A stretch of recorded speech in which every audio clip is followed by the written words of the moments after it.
ராதே ராதே. நம்ம சத்குருநாதருடைய பரம கிருபையினால ஸ்ரீமத் பாகவத மகாபுராணம் கற்றுண்டு வரோம். இப்பொழுது 4வது ஸ்கந்தத்தில் 20 அத்தியாயங்கள் கற்றுண்டோம். போன செஷனில் 21வது அத்தியாயம் நம்ம கற்றுக்க ஆரம்பித்தோம்.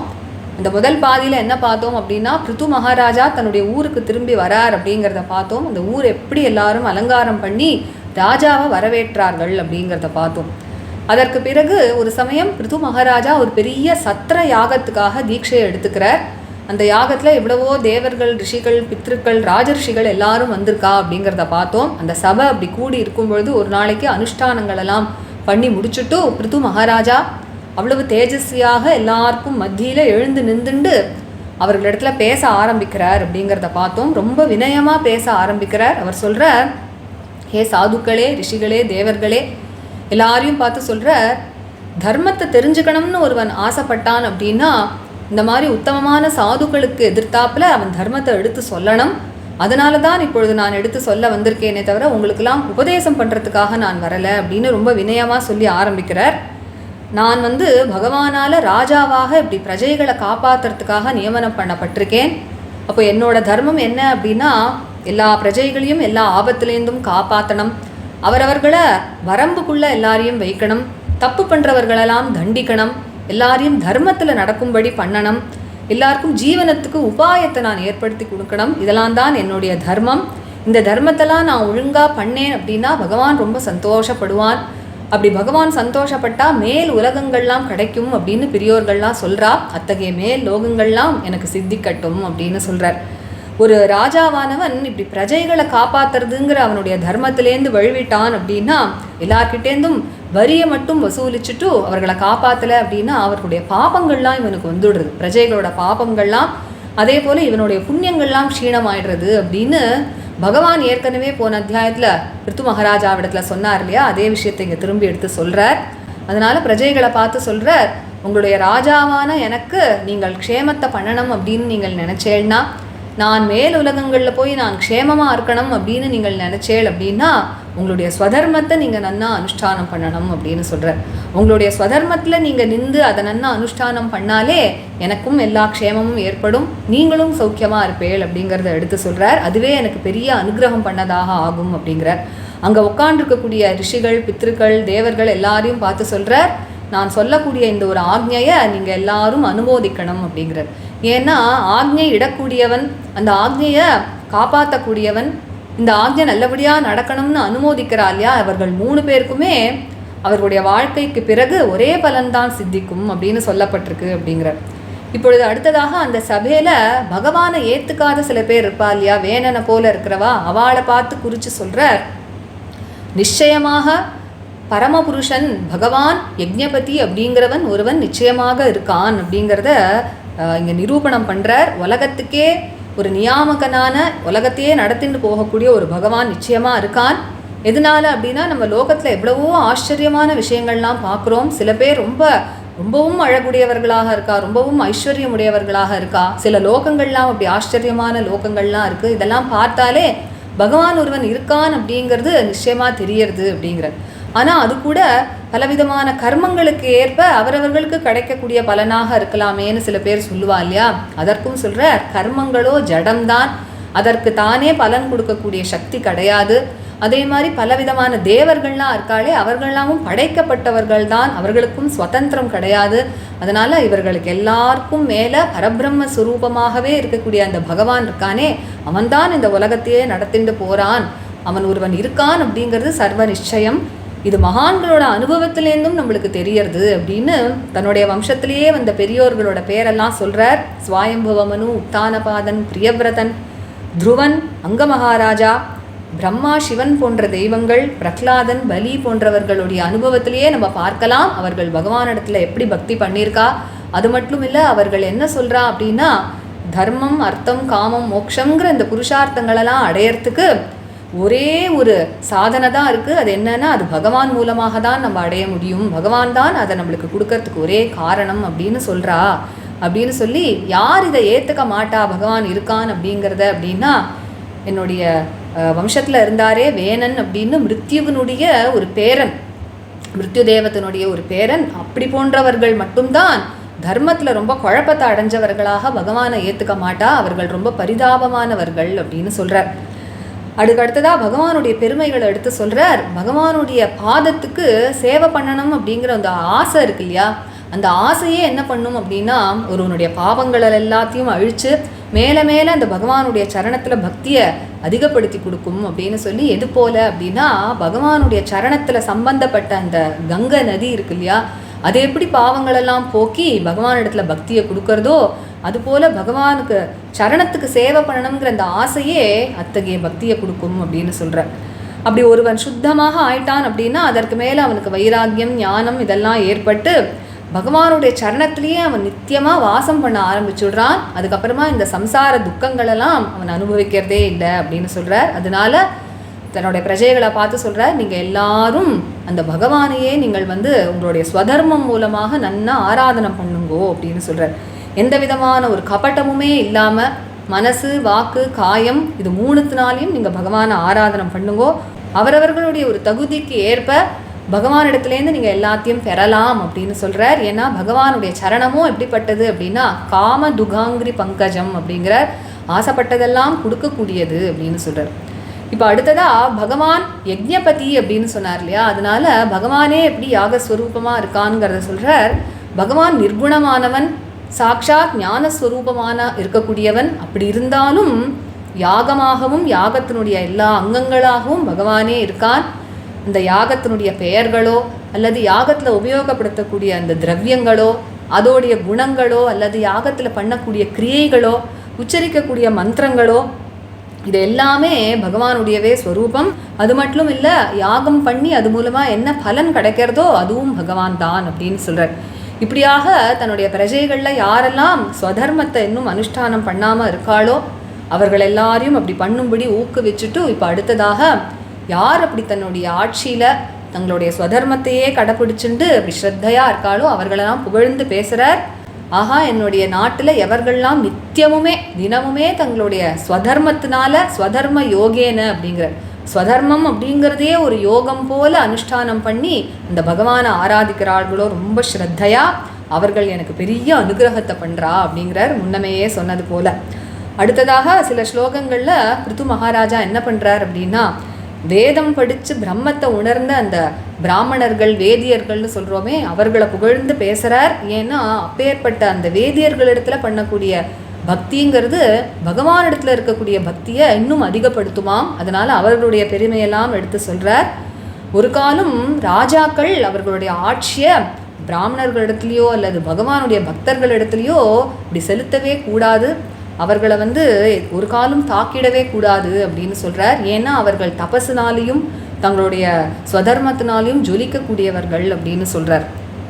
ஏன்னா பகவான் ஸ்ரீ ஹரி இருக்காரே அவரே இத்தகைய வேதியர்களான பிராமணர்களுக்கு சேவை பண்ணிதான் சாக்ஷாத் லக்ஷ்மி தேவியை அவரும் அடைஞ்சார். அவர் உலகத்தில் எல்லாரையும் பவித்திரம் பண்ணக்கூடிய ஒரு புகழ் இருக்கே பகவானுக்கு, அந்த புகழையும் அவர் பிராமணர்களுக்கு பண்ண சேவையினால தான் அடைஞ்சார் அப்படின்னு சொல்கிறார். அதனால பகவான் அவர்கள் பண்ணக்கூடிய ஒரு சேவையினால் ரொம்ப சந்தோஷப்படுவான். அதனால் நீங்கள் எல்லாரும் வினயத்தோட அத்தகைய வேதியர்களுக்கு நீங்கள் சேவை பண்ணணும், பகவானை பின்பற்றி நீங்களும் அப்படியே நடந்துக்கணும் அப்படின்னு சொல்கிறார். அவர்களுக்கு பண்ணக்கூடிய சேவையினாலையும் அவர்களிடத்தில் வச்சிருக்கக்கூடிய நம்மளுடைய ஒரு சம்பந்தத்தினாலேயுமே ஒரு மனுஷன் நிரந்தரமான சாந்தியை அடைஞ்சு மோட்சத்தையும் கூட அடைய முடியும். அதனால் அவர்களை காட்டிலும் வேறு யார் தான் நம்மளை தெய்வங்களிடத்தில் நம்ம என்னெல்லாம் தெரிவிக்கணும் என்னெல்லாம் சமர்ப்பிக்கணும்னு ஆசைப்படுறோமோ அவர்கள் மூலமாக தான் நம்ம கொடுக்க முடியும். அவர்களை காட்டிலும் வேறு யார் இருக்கா நம்மளுக்கு அதை சமர்ப்பணம் பண்ணுறதுக்கு அப்படின்னு சொல்கிறார். பகவானும் என்ன பண்ணுறான் அப்படின்னா, யாகத்தில் எவ்வளவோ அக்னியில் ஆகுதிகள்லாம் கொடுக்குறோமே அதெல்லாம் கூட அவ்வளவு சந்தோஷமாக ஏற்றுக்கிறது இல்லையா. எதை ரொம்ப சந்தோஷமாக ஏற்றுக்கிறான் அப்படின்னா, அத்தகைய பிராமணர்களுக்கு இடக்கூடிய அன்னம் இருக்கே அவர்களுடைய வாயில் இடக்கூடிய அந்த ஒரு அன்னத்தை தான் பகவானே ஆசையாக ஏற்றுக்கிறான். அவன் அதை ஆசையாக சாப்பிட்றான். ஏன்னா இந்த இடத்துல சொல்கிறார், அந்த அக்னி கூட உயிரற்றது தானே அப்படிங்கிற சேத்தனையாக பகிஷ்கிருத்தே. ஆனால் இந்த சைத்தன்யத்தோடு இருக்கக்கூடிய அந்த ஒரு வேதியர்கள் இருக்காளே அவர்களுக்கு கொடுக்கக்கூடிய அன்னத்தை தான் பகவான் ரொம்ப சந்தோஷமாக ஏற்றுக்கிறான். அவர்கள் சைத்தன்யத்தோடு இருக்கிறது மட்டும் இல்லை, அவர்கள் பிரம்மஸ்வரூபமான வேதத்தையே தங்களிடத்தில் தரிக்கிறா இல்லையா. எப்படி அவர்கள் தரிக்கிறா அப்படின்னா, மௌனம், எவ்வளவோ அனுஷ்டானங்கள் விரதங்கள் அது மூலமாக அந்த வேதத்தை தரிக்கிறா. அதனால இந்த வேதத்தோட அர்த்தத்தெல்லாம் அவர்கள் புரிஞ்சுக்கிறதுனால ஒரு கண்ணாடியில் நம்மளுடைய முகத்தை எப்படி பார்க்குறோமோ அது மாதிரி அவர்கள் இந்த வேதத்திலேயே இந்த உலகம் முழுவதையும் அவர்களால் பார்க்க முடியும், அப்பேற்பட்டவர்கள். அதனால நான் என்னுடைய ஆயுசு பூராக என்னுடைய தலையில் அவர்களுடைய பாத தூளியை நான் பக்தியோடு தரிக்கிறேன். அப்படி தரிக்கிறதுனாலேயே ஒருவனுடைய பாவங்கள்லாம் அழிஞ்சு போயிடுறது, எல்லா நல்ல குணங்களும் அப்படிப்பட்டவனிடத்துல குடிக்கொள்றது அப்படின்னு சொல்கிறார்.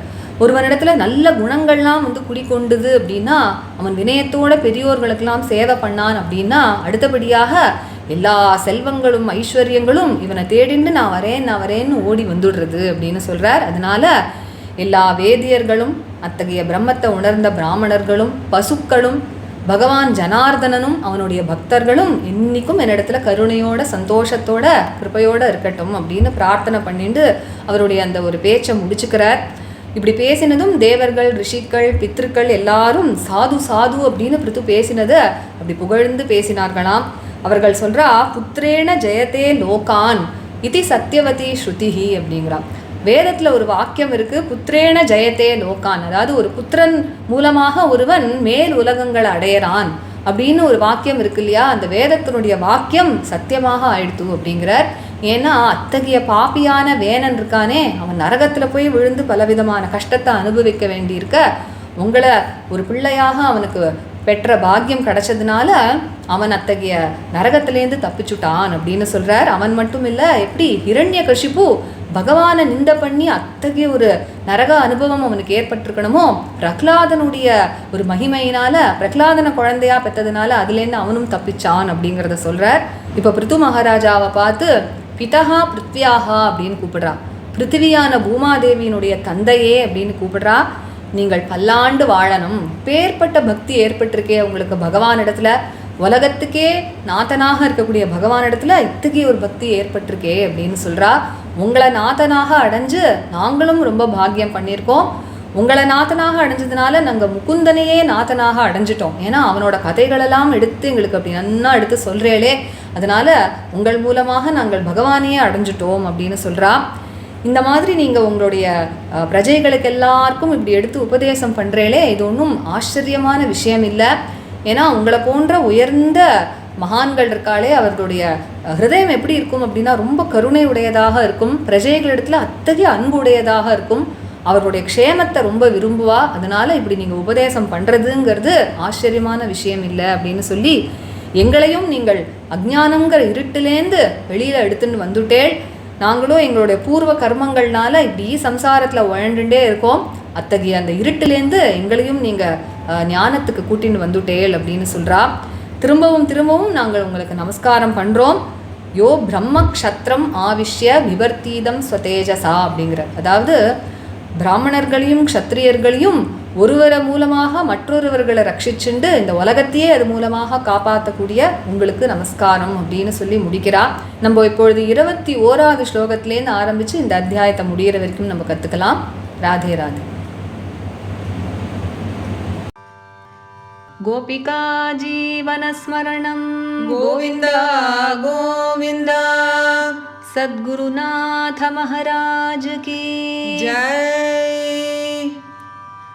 கலயே சுந்தராகாரம் சதைக பிரியதர்சனம் அஜ்ஞானநாசகம் தேவம் சத்குரும் முரளீதரம் முரளீமண்டிதகரகமலம் முனிஜனமோகனம் व्यत्यस्तपादं वनमालाधारिणं प्रेमभक्तमण्डलनित्यकीर्तितं श्रीप्रेमिकवरदम् आश्रयेऽहम्।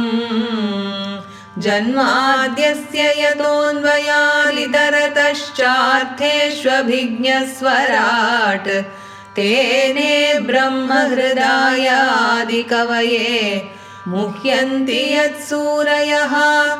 तेजो वारिमृदां यथा विनिमयो यत्र त्रिसर्गो मृषा धाम्ना स्वेन सदा निरस्तकुहकं सत्यं परं धीमहि धर्मः प्रोज्झितकैतवोऽत्र परमो निर्मत्सराणां सतां वेद्यं वास्तवमत्र वस्तु शिवदं तापत्रयोन्मूलनं श्रीमद्भागवते महामुनिकृते किं वा परैरीश्वरः सद्यो हृद्यवरुध्यतेऽत्र कृतिभिः शुश्रूषुभिस्तत्क्षणात् निगमकल्पतरोर्गलितं फलं शुकमुखादमृतद्रवसंयुतं पिबत भागवतं रसमालयं मुहुरहो रसिका भुवि भावुकाः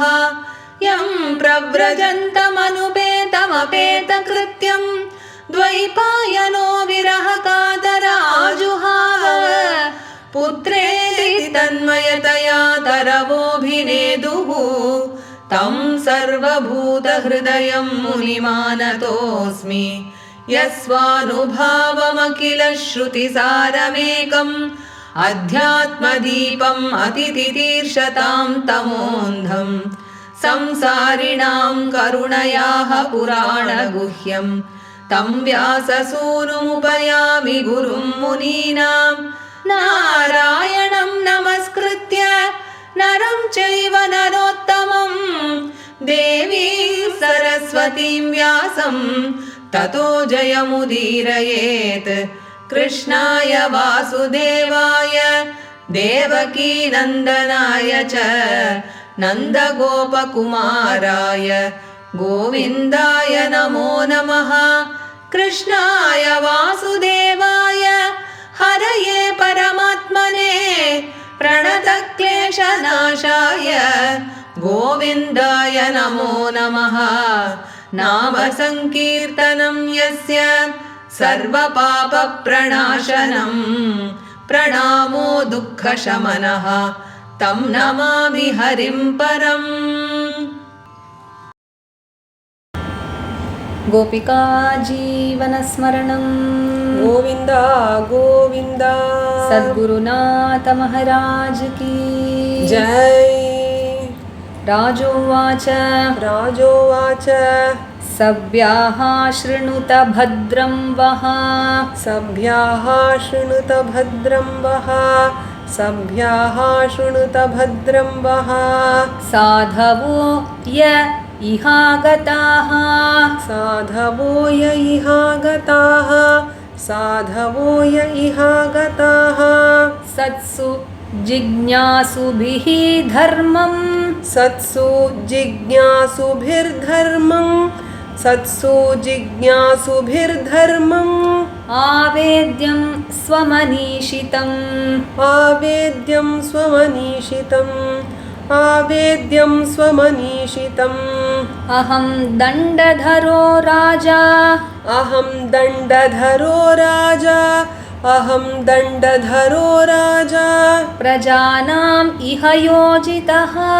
प्रजानामिह योजितः प्रजानाम् इह योजितः रक्षिता वृत्तिदः स्वेषु रक्षिता वृत्तिदः स्वेषु रक्षिता वृत्तिदः स्वेषु सेतुषु स्थापिता पृथक् सेतुषु स्थापिता पृथक् सेतुषु स्थापिता पृथक् तस्य मे तद् अनुष्ठानात् तस्य मे तदनुष्ठानात् तस्य मे तदनुष्ठानात् यानाहुः ब्रह्मवादिनः यानाहुर्ब्रह्मवादिनः यानाहुर्ब्रह्मवादिनः लोकास्युः कामसन्दोहा लोकास्युः कामसन्दोहा लोकास्युः कामसन्दोहा यस्य तुष्यति दिष्टदृक् यस्य तुष्यति दिष्टदृक् यस्य तुष्यति दिष्टदृक् य उद्धरेत् करं राजा य उद्धरेत् करं राजा य उद्धरेत् करं राजा प्रजाधर्मेषु अशिक्षयन् प्रजाधर्मेष्वशिक्षयन् प्रजाधर्मेषु शिक्षयन् प्रजानां शमलं भुङ्क्ते प्रजानां शमलं भुङ्क्ते प्रजानां शमलं भुङ्क्ते भगं च स्वं जहाति सः भगं च स्वं जहाति सः भगं च स्वं जहाति सः तत्प्रजा भर्तृपिण्डार्थं तत्प्रजा भर्तृपिण्डार्थं स्वार्थं एव अनसूयवः स्वार्थमेवानसूयवः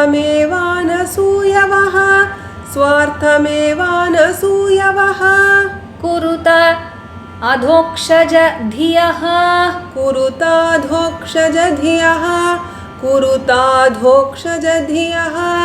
तर्हि मे अनुग्रहः कृतः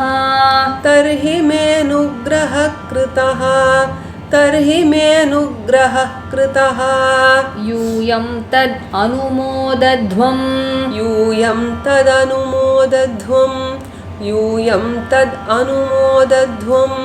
पितृदेवर्षयो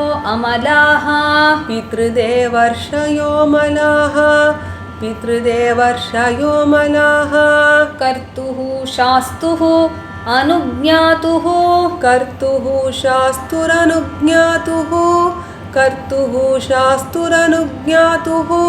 तुल्यं यत् प्रेत्य तत्फलम्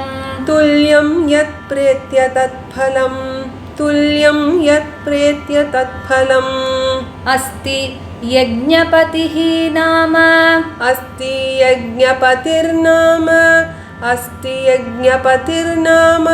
केषाञ्चिद् अर्हसत्तमाः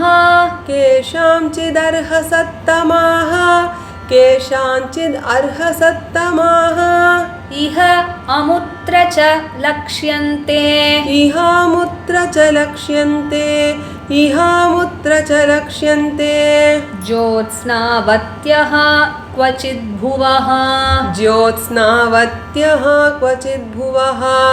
ज्योत्स्नावत्यः क्वचिद्भुवः मनोः उत्तानपादस्य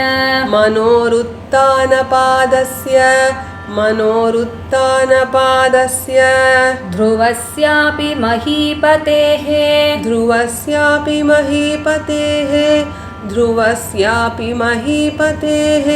प्रियव्रतस्य राजर्षेः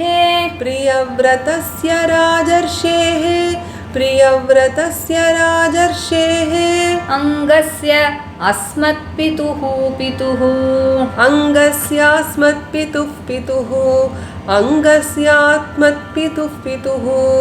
ईदृशानाम् अथ अन्येषाम्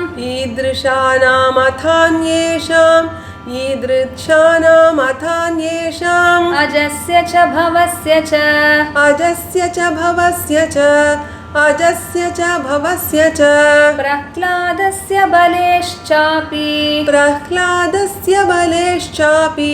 प्रह्लादस्य बलेश्चापि कृत्यम् अस्ति गदाभृता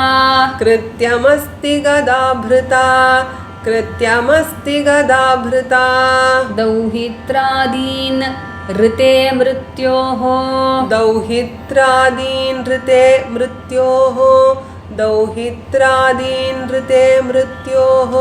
शोच्यान् धर्मविमोहितान्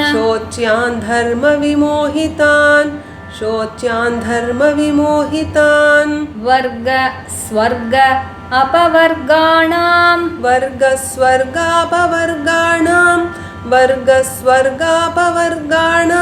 प्रायेण ऐकात्म्यहेतुना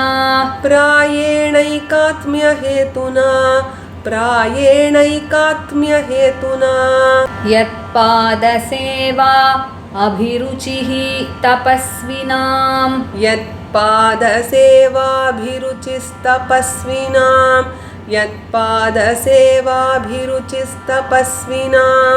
अशेषजन्म उपचितं मलं धियः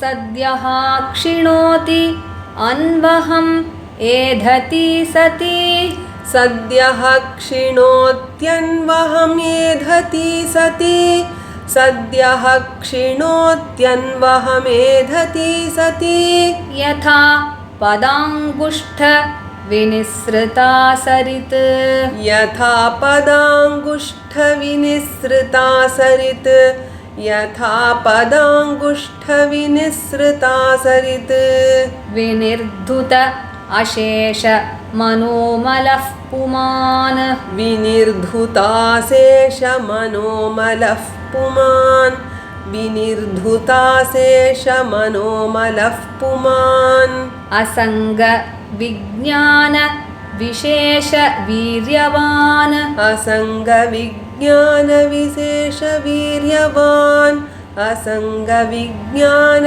विशेष वीर्यवान् यद् अङ्घ्रिमूले कृतकेतनः पुनः यदङ्घ्रिमूले कृतकेतनः पुनः यदङ्घ्रिमूले कृतकेतनः पुनः न संसृतिं क्लेशवहां प्रपद्यते न संसृतिं क्लेशवहां प्रपद्यते न संसृतिं क्लेशवहां प्रपद्यते तमेव यूयं भजत आत्मवृत्तिभिः तमेव यूयं भजतात्मवृत्तिभिः तमेव यूयं भजतात्मवृत्तिभिः मनोवचः कायगुणैः स्वकर्मभिः मनोवचः कायगुणैः स्वकर्मभिः मनोवचः कायगुणैः स्वकर्मभिः अमायिनः कामदुघ अङ्घ्रिपङ्कजम् अमायिनः कामदुघाङ्घ्रिपङ्कजम् अमायिनः कामदुघाङ्घ्रिपङ्कजम् यथाधिकार अवसित अर्थसिद्धयः यथाधिकारावसितार्थसिद्धयः यथाधिकारावसितार्थसिद्धयः असौ इह अनेकगुणो अगुणो अध्वरः असाविहानेक गुणो गुणोध्वरः असाविहानेक गुणो गुणोध्वरः पृथग्विध द्रव्य गुण क्रियोक्तिभिः पृथग्विधद्रव्य गुणक्रियोक्तिभिः पृथग्विधद्रव्य गुणक्रियोक्तिभिः सम्पद्यते अर्थाशय लिङ्गनामभिः सम्पद्यते अर्थाशय लिङ्गनामभिः सम्पद्यते अर्थाशय लिङ्गनामभिः विशुद्ध विज्ञान घनः स्वरूपतः विशुद्ध विज्ञान घनः स्वरूपतः विशुद्ध विज्ञान घनः स्वरूपतः प्रधानकालाशय धर्मसङ्ग्रहे प्रधानकालाशय धर्मसङ्ग्रहे प्रधानकालाशय धर्मसङ्ग्रहे शरीर एष प्रतिपद्य चेतनां शरीर एष प्रतिपद्य चेतनां शरीर एष प्रतिपद्य चेतनां क्रियाफलत्वेन विभुः विभाव्यते क्रियाफलत्वेन विभुर्विभाव्यते क्रियाफलत्वेन विभुर्विभाव्यते यथा नलो दारुषु तद्गुणात्मकः यथा नलो दारुषु तद्गुणात्मकः यथा नलो दारुषु तद्गुणात्मकः अहो ममामि वितरन्ति अनुग्रहम् अहो ममामि वितरन्त्यनुग्रहम् अहो ममामि वितरन्त्यनुग्रहम् हरिं गुरुं यज्ञभुजां अधीश्वरम् हरिं गुरुं यज्ञभुजामधीश्वरम् हरिं गुरुं यज्ञभुजाम् अधीश्वरम् स्वधर्मयोगेन यजन्ति मामकाः स्वधर्मयोगेन यजन्ति मामकाः स्वधर्मयोगेन यजन्ति मामकाः निरन्तरं क्षोणितले दृढव्रताः निरन्तरं क्षोणितले दृढव्रताः निरन्तरं क्षोणितले दृढव्रताः मा जातु तेजः प्रभवेत् महर्धिभिः मा जातु तेजः प्रभवेन्महर्धिभिः मा जातु तेजः प्रभवेन्महर्धिभिः तितिक्षया तपसा विद्यया च तितिक्षया तपसा विद्यया च तितिक्षया तपसा विद्यया च देदीप्यमाने अजितदेवतानां देदीप्यमाने जितदेवतानां देदीप्यमाने जितदेवतानां कुले स्वयं राजकुलात् द्विजानां कुले स्वयं राजकुलात् द्विजानां कुले स्वयं राजकुलात् द्विजानां ब्रह्मण्यदेवः पुरुषः पुरातनो ब्रह्मण्यदेवः पुरुषः पुरातनो ब्रह्मण्यदेवः पुरुषः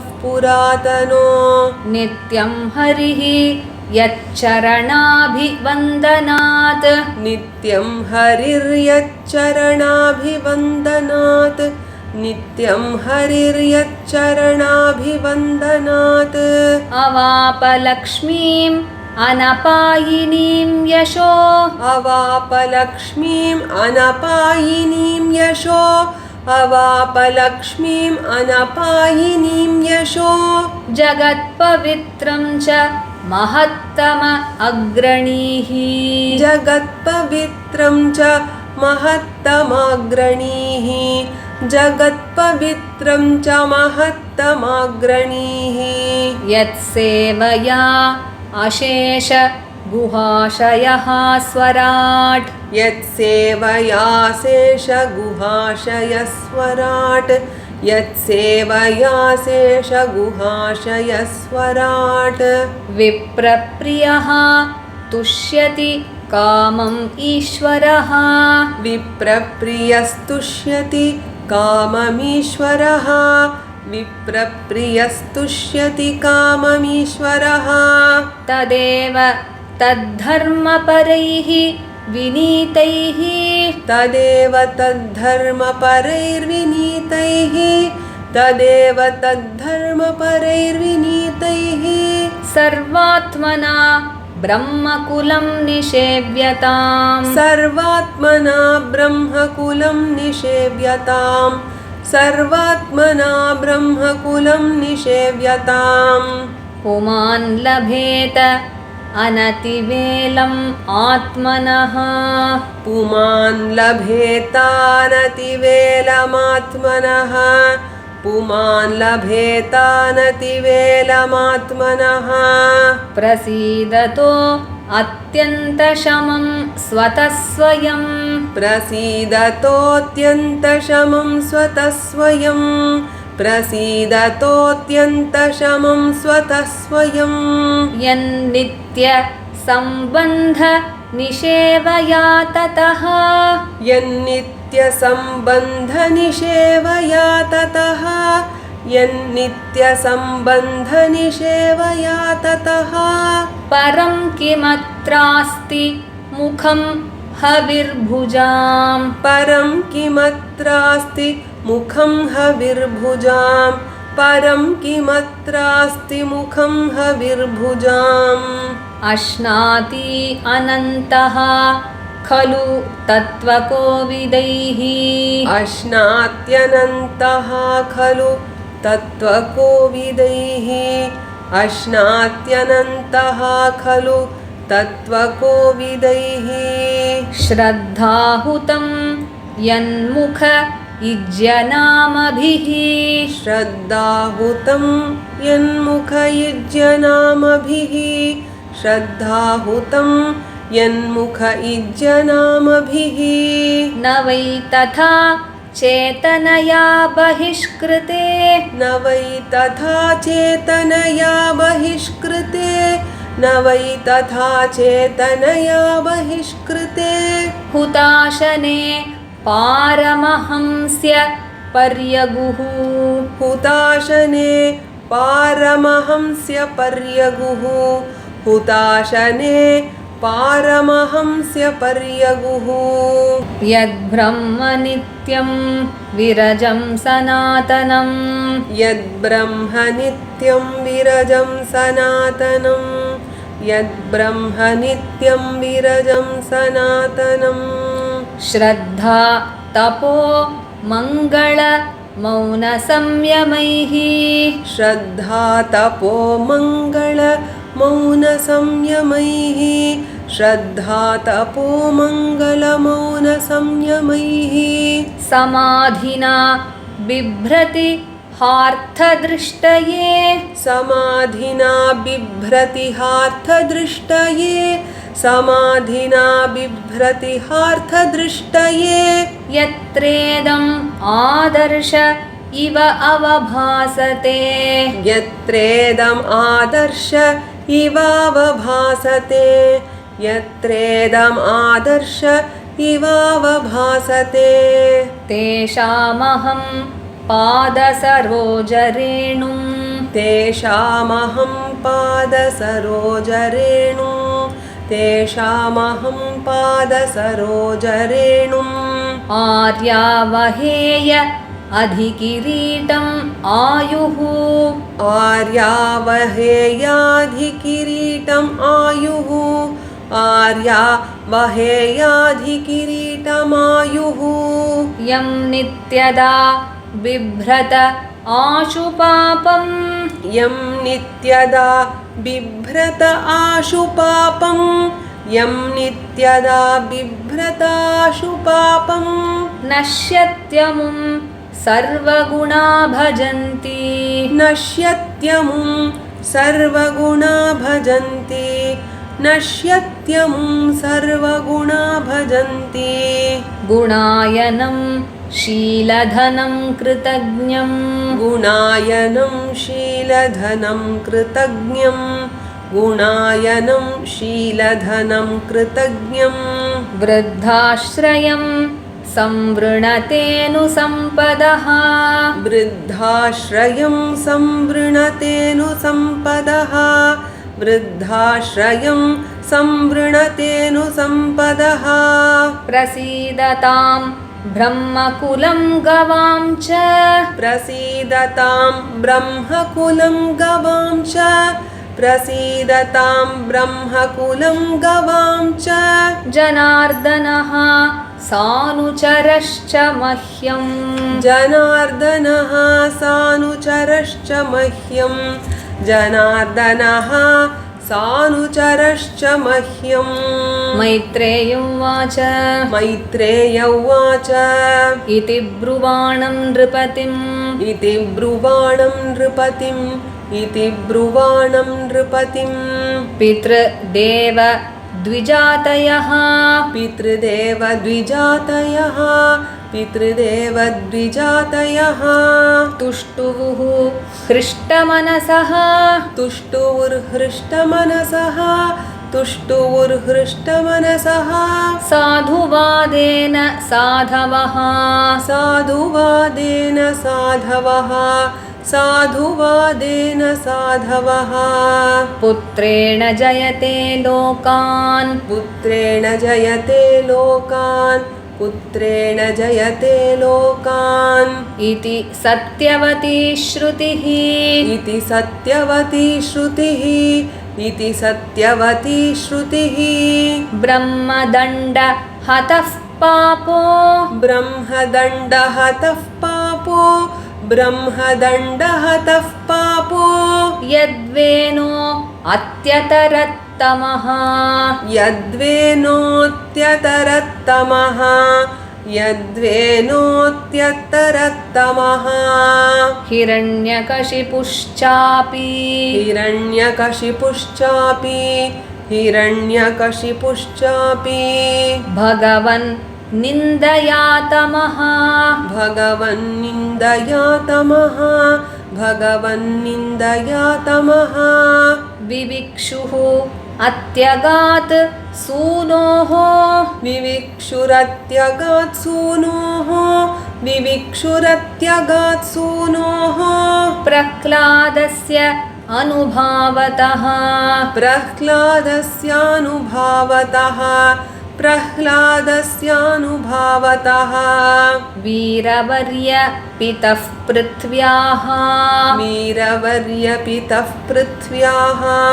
वीरवर्यपितः पृथ्व्याः समाः सञ्जीव शाश्वतीः समाः सञ्जीव शाश्वतीः समाः सञ्जीव शाश्वतीः यस्य ईदृशी अच्युते भक्तिः यस्येदृश्यच्युते भक्तिः यस्येदृश्यच्युते भक्तिः सर्वलोक एकभर्तरी सर्वलोकैकभर्तरी सर्वलोकैकभर्तरी अहो वयं ह्यद्य पवित्रकीर्ते अहो वयं ह्यद्य पवित्रकीर्ते अहो वयं ह्यद्य पवित्रकीर्ते त्वयैव नाथेन मुकुन्दनाथाः त्वयैव नाथेन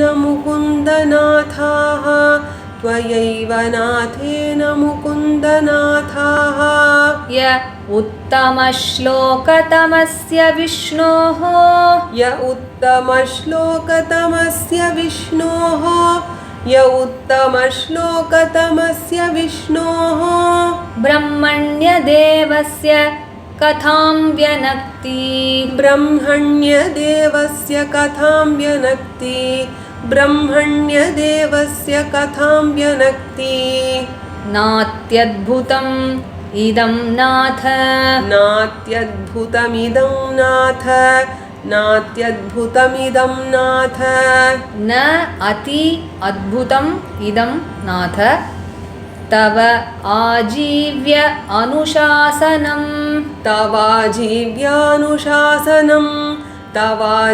तवाजीव्यानुशासनं प्रजानुरागो महतां प्रजानुरागो महतां प्रजानुरागो महतां प्रकृतिः करुणात्मनां प्रकृतिः करुणात्मनां प्रकृतिः करुणात्मनाम् अद्य नः तमसः पारः अद्य नस्तमसः पारः अद्य नस्तमसः पारः त्वया उपासादितः प्रभो त्वयोपासादितः प्रभो त्वयोपासादितः प्रभो भ्राम्यतां नष्टदृष्टीनां भ्राम्यतां नष्टदृष्टीनां भ्राम्यतां नष्टदृष्टीनां कर्मभिः दैवसंज्ञितैः कर्मभिर्दैवसंज्ञितैः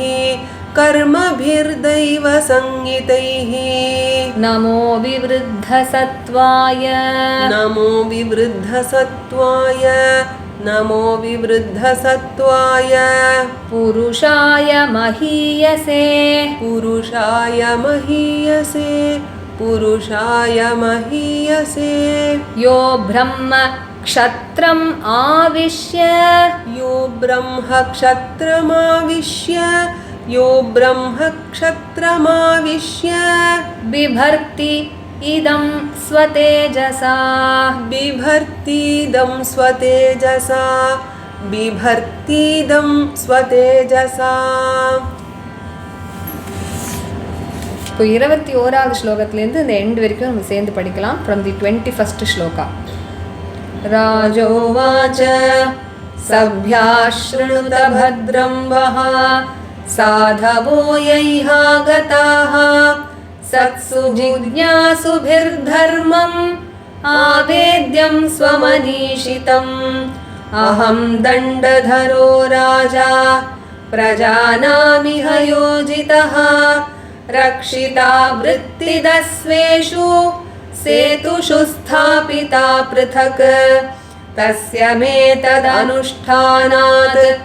यानाहुर्ब्रह्मवादिनः लोकास्युः कामसन्दोहा यस्य तुष्यति दिष्टदृक् य उद्धरेत्करं राजा प्रजाधर्मेष्वशिक्षयन् प्रजानां शमलं भुङ्क्ते भगं च स्वं जहाति सः तद्प्रजा भर्तृपिण्डार्थं स्वार्थमेवानसूयवः कुरुताधोक्षजधियः तर्हि मे अनुग्रहः कृतः यूयं तदनुमोदध्वं पितृदेवर्षयो मनाः कर्तुः शास्तुरनुज्ञातुः तुल्यं यत्प्रेत्य तत्फलम् अस्ति यज्ञपतिर्नाम केषाञ्चिदर्हसत्तमाः इहामुत्र च लक्ष्यन्ते ज्योत्स्नावत्यः क्वचिद्भुवः मनोरुत्तानपादस्य ध्रुवस्यापि महीपतेः प्रियव्रतस्य राजर्षेः अङ्गस्यास्मत्पितुः पितुः ईदृशानामथान्येषाम् अजस्य च भवस्य च प्रह्लादस्य बलेश्चापि कृत्यमस्ति गदाभृता दौहित्रादीन् ऋते नृत्योः शोच्यान् धर्मविमोहितान् वर्गस्वर्गापवर्गाणां प्रायेणैकात्म्यहेतुना यत्पादसेवाभिरुचिस्तपस्विनाम् अशेषजन्मोपचितं मलं धियः सद्यः क्षिणोत्यन्वह मेधति सति यथा पदाङ्गुष्ठ विनिसृता सरित् विनिर्धुता शेषमनोमलः पुमान् असङ्गविज्ञानविशेषवीर्यवान् यदङ्घ्रिमूले कृतकेतनः पुनः न संसृतिं क्लेशवहां प्रपद्यते तमेव यूयं भजतात्मवृत्तिभिः मनोवचः कायगुणैः स्वकर्मभिः अमायिनः कामदुगाङ्घ्रिपङ्कजं यथाधिकारावसितार्थसिद्धयः असाविहानेकगुणो गुणोध्वरः पृथग्विधद्रव्यगुणक्रियोक्तिभिः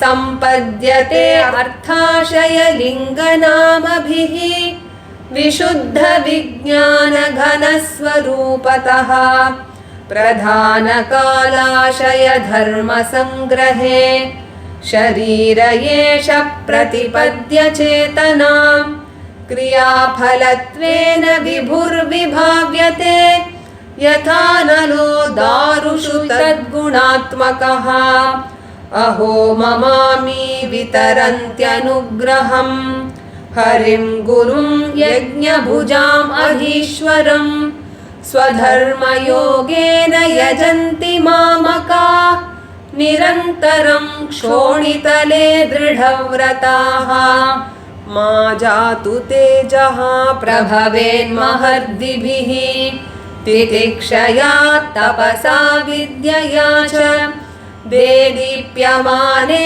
अजितदेवतानां कुले स्वयं राजकुलाद्विजानां ब्रह्मण्यदेवः पुरुषः पुरातनो नित्यं हरिर्यच्चरणाभिवन्दनात् अवापलक्ष्मीम् अनपायिनीं यशो जगत्पवित्रं च महत्तमाग्रणीः यत्सेवया शेषगुहाशयस्वराट् विप्रः प्रियस्तुष्यति काममीश्वरः तदेव तद्धर्मपरैर्विनीतैः सर्वात्मना ब्रह्मकुलं निषेव्यताम् पुमान् लभेतानतिवेलमात्मनः प्रसीदतो अत्यन्तशमं स्वतः स्वयं यन्नित्यसम्बन्धनिषेवया ततः परं किमत्रास्ति मुखं हविर्भुजाम् अश्नात्यनन्तः खलु तत्त्वकोविदैः श्रद्धाहुतं यन्मुख इज्यनामभिः न वै तथा चेतनया बहिष्कृते हुताशने पारमहंस्यपर्यगुः यद्ब्रह्म नित्यं विरजं सनातनं श्रद्धा तपो मङ्गलमौनसंयमैः समाधिना बिभ्रतिहार्थदृष्टये यत्रेदमादर्शैवावभासते तेषामहं पादसरोजरेणुम् आर्यावहेयाधिकिरीटमायुः यं नित्यदा बिभ्रत आशु पापं नश्यत्यमुं सर्वगुणा भजन्ति गुणायनं शीलधनं कृतज्ञं वृद्धाश्रयं संवृणतेऽनुसम्पदः प्रसीदतां ब्रह्मकुलं गवां च जनार्दनः सानुचरश्च मह्यं मैत्रेय उवाच इति ब्रुवाणं नृपतिं पितृदेवद्विजातयः तुष्टुवुर्हृष्टमनसः साधुवादेन साधवः पुत्रेण जयते लोकान् इति सत्यवती श्रुतिः ब्रह्मदण्डहतः पापो यद्वेनो अत्यतरत्तमः हिरण्यकशिपुश्चापि भगवन्निन्दया तमः विविक्षुरत्यगात् सूनोः प्रह्लादस्यानुभावतः वीरवर्यपितः पृथ्व्याः समाः सञ्जीव शाश्वतीः यस्येदृश्यच्युते भक्तिः सर्वलोकैकभर्तरी अहो वयं ह्यद्यपवित्रकीर्ते त्वयैव नाथेन मुकुन्दनाथाः य उत्तमश्लोकतमस्य विष्णोः ब्रह्मण्यदेवस्य कथां व्यनक्ति नात्यद्भुतमिदं नाथ तवाजीव्यानुशासनं प्रजानुरागो महतां प्रकृतिः करुणात्मनाम् अद्य नस्तमसः पारः त्वयोपासादितः प्रभो भ्राम्यतां नष्टदृष्टीनां कर्मभिर्दैव संगितैः नमो विवृद्धसत्त्वाय पुरुषाय महीयसे यो ब्रह्मक्षत्रमाविश्य बिभर्तीदं स्वतेजसा श्रीहरये नमः श्रीहरये नमः श्रीहरये नमः गोपिका जीवनस्मरणं गोविन्द गोविन्द सद्गुरु महाराज की जय இந்த செஷனும் நம்ம படிச்ச ராகம் காப்பி அடுத்த செஷன்ல 22வது அத்தியாயம் கத்துக்கலாம் Radhe Radhe Radhe Radhe. By the grace of our Guru Maharaj, we are learning Srimad Bhagavata Mahapurana, and now in the 4th skanda we learned 20 chapters and we started learning the 21st chapter in the previous session, where in the first half we saw how Prithu Maharaja entered his capital city, how it was well decorated by all the citizens and they all welcomed their king, and later on Prithu Maharaja, he began a Satra Yaga. He took a vow to do a Satra Yaga in which all the Devas, the Rishis and all the Pitris, Rajarshis had all assembled, and now Prithu Maharaja, he stood up in the assembly of all these sages and Rishis and he began to give a discourse to them about his own experience to enlighten them. So he begins by telling with great humility, he says, "Oh sadhus, please listen to my words. It is said that a person who wishes to know more about dharma, what he must do is, he must talk about dharma in the assembly of all the great sadhus. And that is why I have come to now speak to you, and not in order to give you all an advice. He speaks that with great humility. And then he says, I am the king who has been appointed by God in order to protect all the people from all the dangers, and also to keep them within their own boundaries, and also to punish all the evil doers, and also to give them all a means of livelihood. So these are all my swadharma, the swadharma of a king. And by discharging all these duties very well, Bhagavan gets pleased with me. And all the Mahans, they say that when a king does all his duties very well, so that he pleases Bhagavan, then he gets the higher worlds. So may I get all those higher worlds which are full of happiness. And then he says, if a king fails to do this duty and he only levies taxes from all his people, then what happens is he earns the sins of all his subjects, and he loses all his merits. So this is one statement that Bhagavan himself had told Prithu. So he restates that here. And then he says, for the good of your king in the other world, the higher worlds, what you must all do is, you must all follow your dharma very well. You needn't have to do anything separately for me. If you follow your dharma very well, then you will also attain all goodness, and I will also attain the higher worlds. And so that itself is a great blessing for me, he says. And then he looks at all the devas, the pitras and rishis, and says, may you all acknowledge my orders. Because a person who gives orders, those who follow them and those who acknowledge that order, they all attain the same result after this life. And so you must all acknowledge my orders, he says. And he addresses those who might not be accepting God, the presence of God, like how Vena was. And he says, there is certainly a supreme person, the supreme Bhagavan, who is called as Yajnapati. His existence cannot be denied at all, because he is the one who is the controller of this entire universe. And we can see that when we see so many people and so many places who are endowed with extraordinary brilliance in this world. So some people might say it is due to the karmas of the individuals. But karma itself, he says, is insentient, and it does not have the power to give results.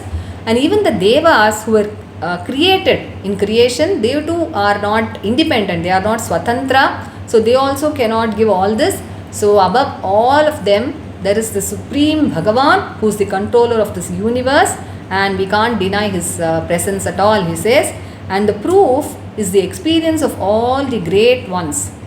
And he gives the names of all his elders, beginning from Swayambhuva Manu, Uttanapada, Priyavrata, Dhruva, Anga, gods like Brahma and Shiva, Prahlada, Bali, all of them, they have all showed us the existence of Bhagavan. They have all devoted themselves to Bhagavan, and not only that, they say that Bhagavan is the sole means of attaining all the four Purusharthas like Dharma, Artha, Kama and Moksha.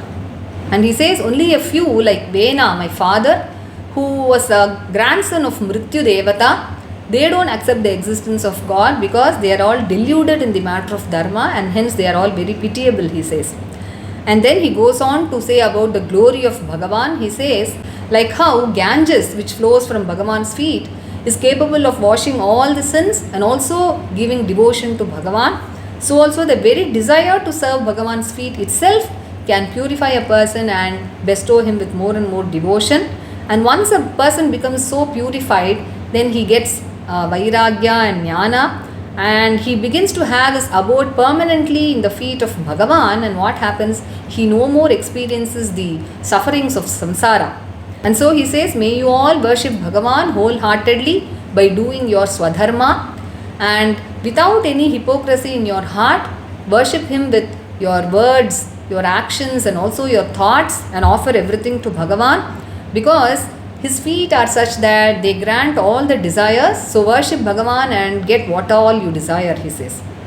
And then he says, Bhagavan is Yajnapati, and he says though he is Nirguna, he is full of knowledge, he appears as the yaga and everything that is associated with the yaga, like all the materials that we use there, the qualities of all the materials, the mantras that are being chanted, all the actions that are, or the rituals that are done in a yaga, and also the names of all the yagas. And not only that, whatever result is got through a yaga, is also Bhagavan himself. So he is Yajna Swarupa in totality, he says. So having inspired all his subjects who are not practicing their Swadharma to do so, now further he applauds, he praises those who are well established in their Swadharma. He says, "Oh, the ones who are incessantly worshipping Bhagavan through their Swadharma," that is, he calls it the Swadharma Yoga. Those who worship Bhagavan by practicing their Swadharma with such dedication, they are all doing a great blessing for me. Like as he said before, he says, and then he goes on to glorify all the Vedic seers who have realized the Brahman by knowing the Vedas, the Brahmanas, because devotion to Brahmanas can grant more and more devotion to Bhagavan. So he says, "May not the glory and effulgence and the power of the kings ever overpower these Brahmanas or the devotees of Lord Vishnu who shine through their own penance and all their sacred vows." And he says even Lord Hari himself has attained goddess Lakshmi and also impeccable fame in this world which can purify everybody only because he served the Vedic seers, the Brahmanas. And so Bhagavan himself is extremely pleased when we serve the Brahmins, and so he says, "May you all serve the Vedic seers by all means with great humility." And then he says, by mere association and service to such Vedic seers, a man very soon attains great peace, purity of mind and also liberation. And who else other than such Vedic seers can be the medium for us to convey whatever we want to the gods, he says. So they are the medium through which we can offer all our offerings to Bhagavan and also the gods. And Bhagavan also, he accepts and eats through the mouths of these Brahmanas, he says. Because whatever is offered to these Brahmanas, Bhagavan takes them with great happiness, and he is not even so much pleased with all the oblations that are poured in the fire. He is more pleased with the food that is offered to the Vedic seers. Because he says, Chetanaya Bahishkrite, he says even this fire that is burning in a yaga is lifeless, whereas these Brahmanas are full of Chaitanya. And not only that they are full of Chaitanya, they bear the Vedas, which is Brahma Swarupa, within them through many austerities and many vows like Mauna and others.